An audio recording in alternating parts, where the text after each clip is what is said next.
Welcome, everyone, to our English Bible study here at St. Matthew's Church in Glendale, California, on this Passion Sunday, Palm Sunday. If you were in worship today, or if you watched worship online, you would have probably heard the Palm Sunday story and possibly also the Passion story, which is to be read today. We're in the midst of the Passion story in our study of Mark's Gospel. We're kind of near the middle here where we're just about to leave the garden. We're in John chapter 14. We've seen the events in the garden. We had been in the upper room for the Holy Thursday, the Maundy Thursday, the institution of the Holy Supper. They've gone to the garden. Judas has betrayed. We ended with Mark's comment, only in Mark, about this young man that we assume was Mark, who ran away so fast and so hard that his robe literally got torn off of him by the soldiers. And now at this point, they're leaving the garden, and we're going to hear what we often call the trials. We talk about the trials of Jesus during the night. Technically, these probably aren't trials. Under Jewish law, you could not have trials at night. These might be more seen as questionings, as inquiries, interrogation. That's a good way to put it, Mike. Right. So they aren't technically probably assembling as a court because they can't do that, but those who are of the court, of the Sanhedrin, have gathered together now and are going to be trying Jesus before the real trial, which will be before Pilate. And so why don't we start with Carolyn, and we're in chapter 14 and we're at verse 53, please. And they led Jesus to the high priest, and all the chief priests and the elders and the scribes were assembled. Assembled. What else do you have besides that verb, assembled? Came together. Came together. It's the basic, it's very similar to the word synagogue. They've come together. It's the people assembled together. The Sanhedrin was a member group of 71 of the religious leaders. Basically, you had 70 plus the chief priest were the 71. And while their powers were obviously very limited under Roman occupation rule, they still were largely in charge of things related to religious law. That said, the Romans kind of controlled the leadership so that they could make sure that things went their way in decisions that went before the Sanhedrin, but they still have the, the official religious capacity to make decisions. It has kind of two phases. There's this small group at night, but then there's going to be a full council apparently at daybreak. Verse 54, Clara, please. Peter followed him afar off, even into the palace of the high priest, and he sat with the servants and warmed himself on the fire. Warmed himself at the fire. I bet some of you might have something other than fire. Does anybody have a trick? Only fire. Carol, yours says fire? Yeah. It's phos, which is really not fire, but light. Warmed himself by the light. Most translations go to fire to try to make sense, but if you picture it as light, as what Luke wrote, what other images do you get from that? He warms himself by the light. The fire obviously gives off light, but by using light, what else does it tell us? Jesus. Okay, there's could be.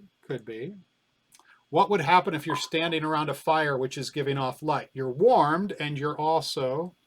You can be seen. You're lit up. Exactly. Yes. So that's kind of a broader implication here that yes, you could picture that. You've seen movies where somebody's standing around the fire. Maybe you've camped out yourself and you're picturing yourself by the fire. Those who are close enough to warm their hands by the fire, there's also light shining on their face so that others are going to see who they are. Peter follows far off. He stays out in the courtyard, but he's there now warming himself by the light. Shifts away, though. 55, Jean, please. Now the chief priests and the whole council were looking for testimony against Jesus to put him to death, but they found none.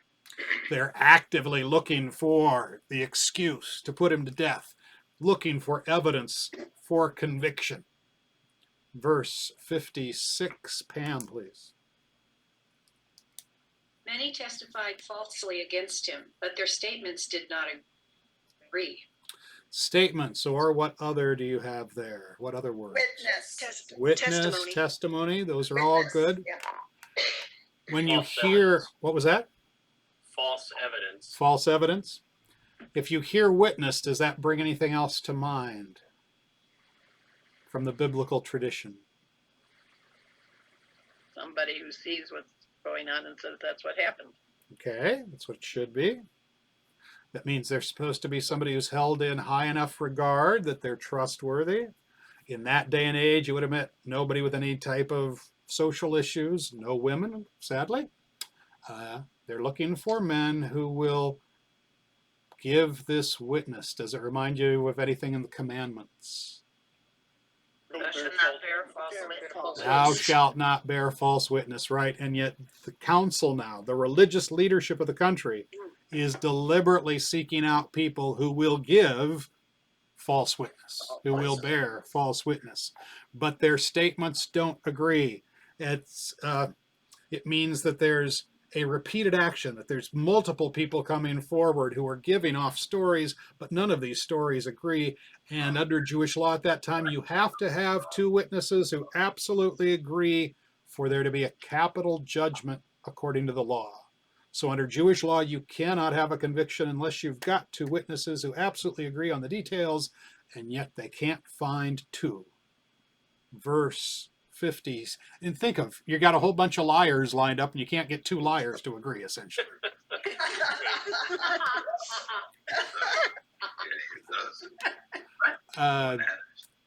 Terry, did you just read? No. Oh, Terry, then 57, please. And some stood up and bore false witness against him, saying, Now we're going to hear what some are going to come up with this charge. 58, Melissa, please.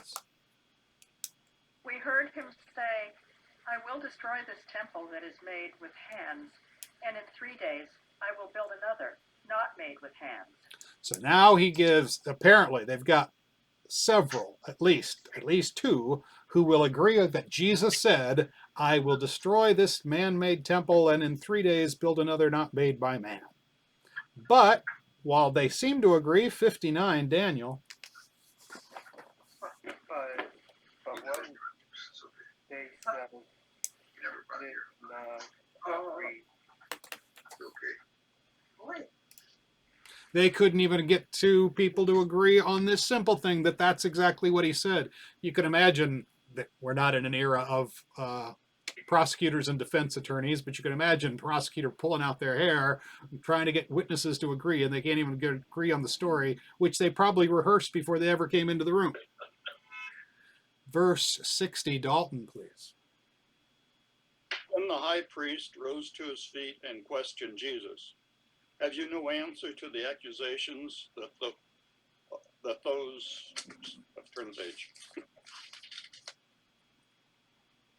witnesses bring against you? So, can't get two people to come up with a good charge against him that they can agree on. So Caiaphas, just called the high priest here, decides he's going to have to take matters into his own hands. And he says, aren't you going to answer? He stands up. You can imagine he's in his priestly robes. He's probably wearing the breastplate with the 12 stones for the 12 tribes. He stands up to make this, well, actually probably wasn't because the Romans held that, come to think of it. But he's in his priestly robes. Certainly, he stands up to make this dramatic show. And he says, aren't you going to answer? Listen to all of these people who are bringing all these charges against you. You can imagine the drama in the courtroom at this point. 61, Ramona, please. Mike, go ahead. I was going to say, mine says, have you no answer to that? And, the ironic thing, you can picture Jesus saying, the answer to which of those conflicting stories? Oh, that's good. Yeah, that's true. Ramona, you're muted. Do you want to read, though?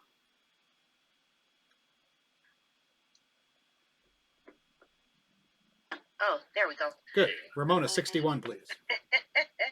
But Jesus remained silent and gave no answer. Again, the high priest asked him, "Are you the Christ, the Son of the Blessed One?" So Mark actually uses this. He kind of repeats himself. Mark tries to make it very strong by saying he's silent. He gives no answer. It's a double negative in this sentence, which for us would be contradictory, but in the Greek there, it makes it a more powerful statement that Jesus is not going to answer these false charges. Like Mike was saying, well, how am I supposed to respond to this? There's no evidence being presented that people can agree on anyway.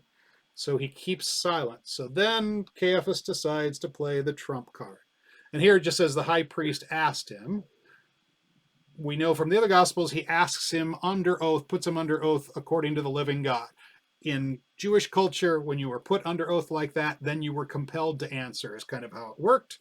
And so at that point, Luke's audience probably wouldn't have known that detail, so he doesn't include it. But at that time, using those words meant in the Jewish culture, you had to give an answer. And so he asks this imagery, which is probably based on Daniel. Are you the Christ, the Son of the Blessed One? Are you the Messiah? Are you the one that you're saying you're the Son that is sent? You are the Christ that has been sent to us. And now under that oath, Jesus responds, Karen, in 62. Yes, I am, Jesus answered. Soon you will see the Son of Man sitting at the right side of God all-powerful and coming with the clouds of heaven. So Luke says, I am. Luke seems to be using ego eimi is the Greek phrase, ego eimi, which kind of echoes Yahweh, I am that I am. Seems to be an echo there. Matthew simply says that he says, you've said it. He puts it right back on him and says, you're saying that that's what you've said, but let me tell you the full story. And then Jesus goes hardcore to using Daniel. You will see the Son of Man sitting at the right hand of the Mighty One and coming on the clouds of heaven. This was the imagery from Daniel that the Son of Man was going to come. It's not clear that everyone would have understood that passage from Daniel at that time in that way, but Jesus is using that image from the book of Daniel of the Son of Man coming in judgment, and you're going to see that at some point. This is, again, there may have been some who understood that passage from Daniel differently, but Jesus is using this to make a very clear statement that this is the Messiah you're seeing before you, and you're going to see the Messiah coming. The Blessed One, the Mighty One. Do you have other translations? I think Karen's yours just went to Almighty God or something.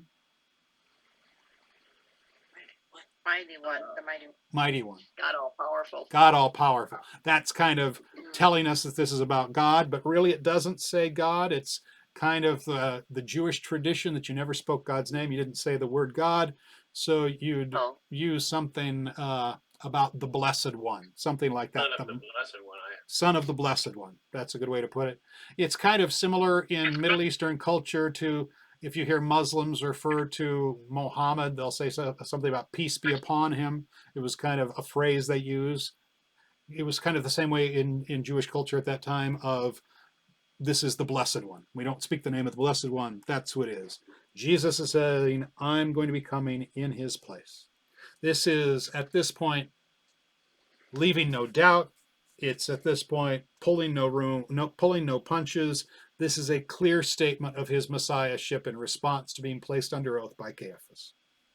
63, Jean, please. Jean? Oh, I already read. Oh, Okay. sorry, the screen's been moved around. Okay. 63. Yes. Then the high priest tore his clothes and said, Why do you still need witnesses? You can imagine this very dramatic, rending his garments. This is a sign of mourning, a sign of angst. How can this be actually said here in the Sanhedrin? This guy's claiming he's the Messiah. How could this happen? So he makes this very public, and his response is, we don't need any witnesses. We don't need any more witnesses, but in all reality, we aren't going to follow this needing witnesses, having to have to agree, because we couldn't find it.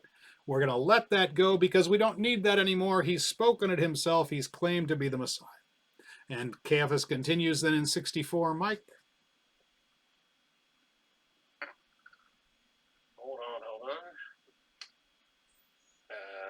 what need of witnesses have we now? He said. Am I the high priest? Excuse me.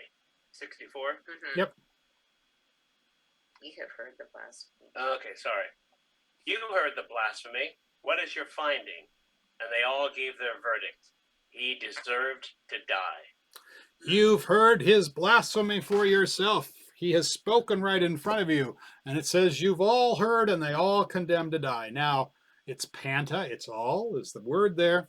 This is probably meant more as a hyperbole, meaning they all. Doesn't mean that there's nobody who dissents. It means that those who are there, and since this isn't a legitimate trial at the right time, probably not the whole Sanhedrin is there. They've probably gathered those who side with them into this room. There might be some dissenters, but you can imagine in that situation at that point how hard it would be for anybody to speak up against it at this point. And so is Joseph of Arimathea there at this point? We don't know. Is Nicodemus there at this point? We don't know. But if they were, while they don't agree, they may have been kind of cowed into silence at how can I possibly speak in his defense at this point. So, Pastor, in regard to what you just said, that they may not all have been there, back in 55, where it says the chief priests and the whole Sanhedrin were looking for evidence, is that just a reference to they were all looking for evidence rather than they were all gathered at that moment? No, I think Luke is saying the whole Sanhedrin. I mean, but I think he's using hyperbole throughout this. That they're all there. I doubt they're all there in the middle of the night. Yeah. We don't know that. It's subject to interpretation. It could be that they're all there and the voices who would support are just coward. Or it could be that the voices weren't even invited to be in the room because we're not doing a real trial anyway. It's a kangaroo court. Kangaroo court, sure. Yeah. 65, Carol, please. And some began to spit on him, and to cover his face, and to buffet him, and to say unto him, Prophesy. And the servants did strike him with the palms of their hands. So they start spitting on him. They put a veil on his face, or they cover his face, or some of your translations may simply say they put what on him? Blindfold. They blindfold, so they're wrapping his face so he can't see. You can imagine how frightening it would be at that point to be being hit in the face when you can't even see what's coming. I mean, this is degradation, but it's pain. They're hitting him. The word there for hitting him originally meant to hit with a rod. So it could be that they are hitting him with a stick, but then the word evolved to kind of mean a slap across the face with the palm. And if you picture that image, that may be painful, but what's the difference between a slap and a fist strike? Not so bad. Maybe. Maybe not quite A slap, a slap from where I'm from is more of a disrespect. Exactly. As opposed to a punch. Right. Remember, we don't know for sure that this is what Jesus meant, but when we hear Jesus say, if he strikes you on the right hand, let him strike you on the left, that may well be a person's, if he thinks he's going to abuse you this way, it's talking about a slap. It's like, and Jesus says, you're going to back away from that. It's almost Jesus saying you're almost defiant in the face of that you'll accept that slap. This is kind of what they're doing. They've probably covered his face so he can't see what's happening, and they're slapping him, trying to disrespect him. They're showing ultimate disrespect. That's not to say that some weren't punching him too, but the greater implication here is that they're showing deep, deep disrespect at this point. It was even more, to me, disrespectful to be when they spat on him. So that's even more worse than a slap. To me, that I agree, because that's something that I find extremely gross. Yeah. But remember, in that Right. culture, spit wasn't seen as gross as it is today. They actually thought it had healing. To spit on somebody was disrespectful, clearly, but probably not as disrespectful as we might see it today. Yeah. Right. Still disrespectful. Then the scene's going to cut back in 66. Why don't we go to Dennis, please? While Peter was below in the courtyard, one of the servant girls of the high priest came by. So Peter's down there warming himself in the light. The servant girl comes. Jesus must be in somewhere in the chamber of this house, and actually archaeologists think that they have now found Caiaphas' house. It's quite the palace. It's a big palace. It sits away from the temple. There was a special bridge built over for the leading priests to get to the temple, so they wouldn't even have to walk amongst the common people. They had their own way of getting there. He's off in that, but somehow in this great palace that he lives in, Peter's down below in the courtyard, and this girl sees him. Diane, 67, please. When she saw Peter warming himself, she looked closely at him. You also were that Nazarene Jesus, she said. So apparently the light now is enough that she picks up on, and you were with that Nazarene Jesus. You were with that guy who's on trial upstairs. Now, the Gospels give slightly different accounts of how all of this unfolds, but apparently there are different people who are recognizing Peter there as his face is aglow from the fire. They're starting to pick up, and different people are going to start leveling charges within this great palace complex. Verse 68, Judy H., please. And as he denied it, saying, I neither know nor understand what you mean, and he went out into the gateway. The different Gospels report this slightly differently. John kind of gives the briefest. Mark gives the most detailed as we see this deep, I don't know. I don't even know what you're talking about. This makes no sense to me. And he went out into the countryway or into the entryway. Or what other words do you have besides entryway? Forecourt, port. This is kind of it's kind of like a vestibule to the court. It's a front porch or a front gate area. He's withdrawing and he goes out into this area, and this continues then in 69. Except now it says in King James, and the cock crew. Right, and that doesn't come up yet here, but okay. But King James does have it there. You're right. Yep. We have later NRC copies. does. Huh? And a rooster crowed. Some of you have Rooster Crowed besides King James? Yeah. Ah. I have another thing that says these words are not in some manuscripts. The older manuscripts don't have it there, but it would appear that some scribe, some monk along the way tries to reconcile the different gospel stories by putting it there, but it's not there in the original text. Verse 69, Gladys, please.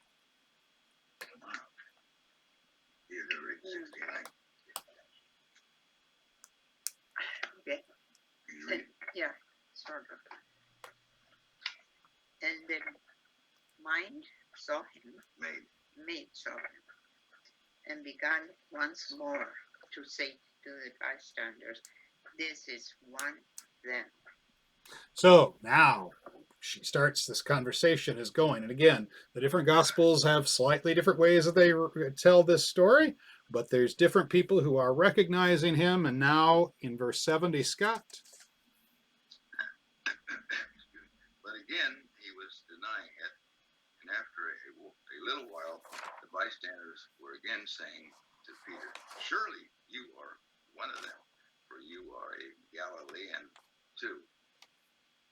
So now he's going to start getting more emphatic as more people start saying this. Matthew tells us that he denies it with a curse, which is basically, sorry for my language, but he basically, God damn it, I don't even know who you're talking about. That's what he goes that far. He's trying to show off anger at this point, and and using those words in that culture was, God can hit me with a bolt of lightning. I don't know who he is. And that's what happens then in 70 with Carolyn, please. 71. 71. But he began to invoke a curse on himself and to swear, I do not know this man of whom you speak. He actually, the word is anathema. He asks for condemnation. He says, literally, God can send me to hell if I'm not telling the truth. I don't have any idea who this guy is or what you are talking about. And then 72 comes the clincher. Judy D, please. And immediately the cock crowed a second time. And Peter remembered how Jesus had said to him, before the cock crows twice, you will deny me 3 times.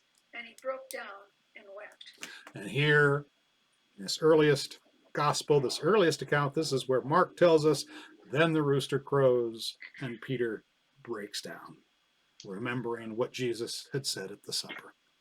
The earlier reference seems to be a monk trying to make the different gospel accounts all line up exactly.